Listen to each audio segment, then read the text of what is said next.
Batu, Hulu Selangor lepas tu. Terima kasih pengurusi. Hulu Selangor sikit. Tu Pertama, dah banyak Yes. sikit dah tadi. sebelum Dua poin. Ya, Batu.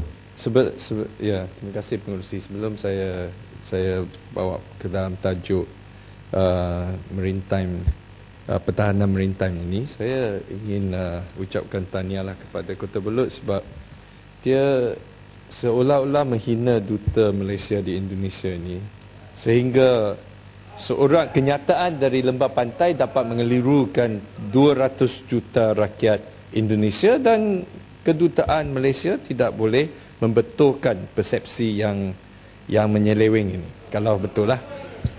Saya ingin bawa dalam isu ini, pertama sekali saya ingin dapat penjelasan dari Menteri sama ada perlengkapan untuk kapal selam kita, iaitu senjata seperti black shark torpedo dan juga exocets misal yang ditujukan untuk memperlengkapkan kapal selam ini sudah diterima atau sudah sampai deliver ke Malaysia atau tidak secara sepenuhnya, dan juga apakah kos penjenggelaran dan juga simpanan untuk misal dan torpedo ini.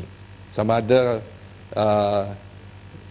Menteri Pertahanan harus minta peruntukan baru untuk maintenance bagi senjata yang ditujukan untuk dua kapal selam ini.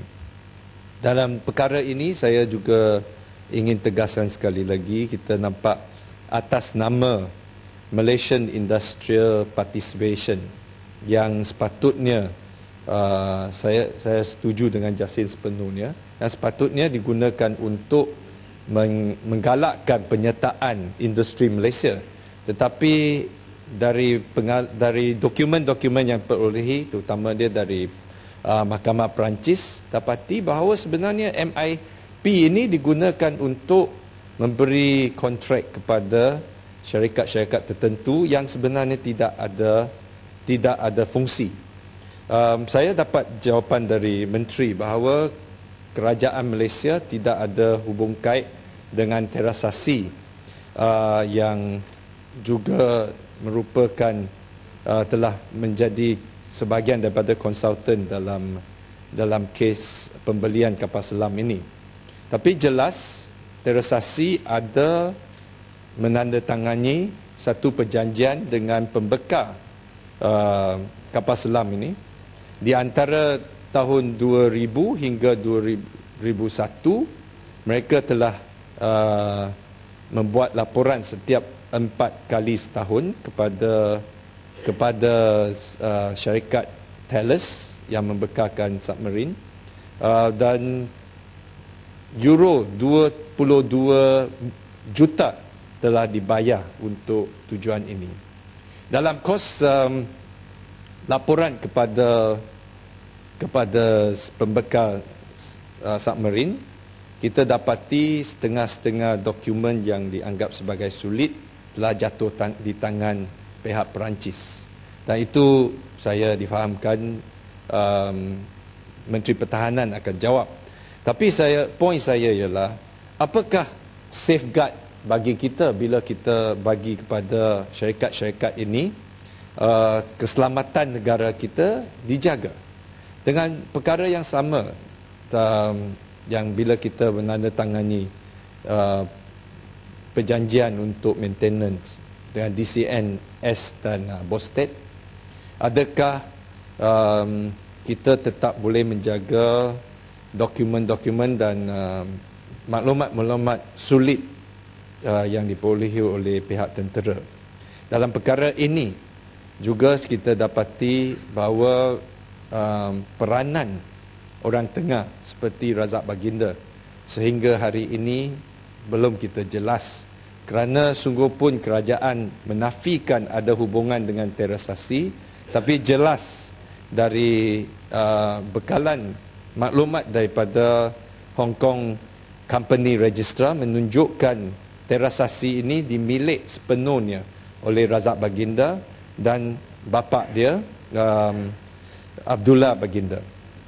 Dan seterusnya juga kita ingin dapati dari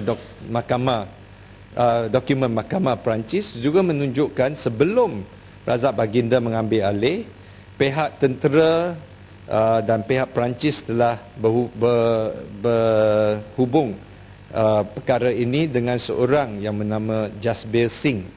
Dan kita juga ingin tahu dari Tadi yang umat tegur kota Belut pertahanan masuk. Ya. Termasuk Untuk dalam butiran apakah peranan yang ini orang pun. seperti ini Ya, going to the Mantul. detail. Tadi cakap saya tak boleh nyumpang. Ya. sebab saya bawa kes ini kena tak? adalah kerana Tadi kata saya tak boleh menyumpang. perkara ini menurut Bising. dokumen dalam mahkamah inilah Butiran yang mana? menjadikan Butiran mana yang kos. berhormat? Ini Butiran yang mana? menjadikan kos. Nanti saya Butiran bagi mana? floor. Tadi kata saya tak boleh, tak boleh Okey, cakap. saya bagi floor. Saya tak nak saya tegur. akan bagi floor. Tak. You kata butiran mana? No, butiran ini. Apa dia? Butiran ini ialah, maksud saya ialah kerajaan harus memberi penjelasan bahawa kos untuk Kementerian Pertahanan meningkat dan juga penjelaran dan peralatan ini makin tinggi. Dan salah satu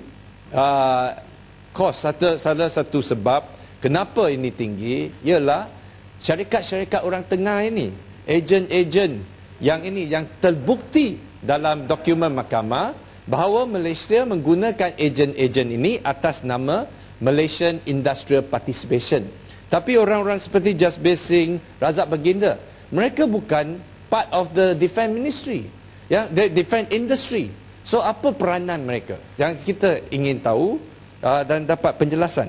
So itu saja yang saya harap dapat sedikit itu penjelasan dari kementerian. Yang amat cukuplah yang membaca rasa.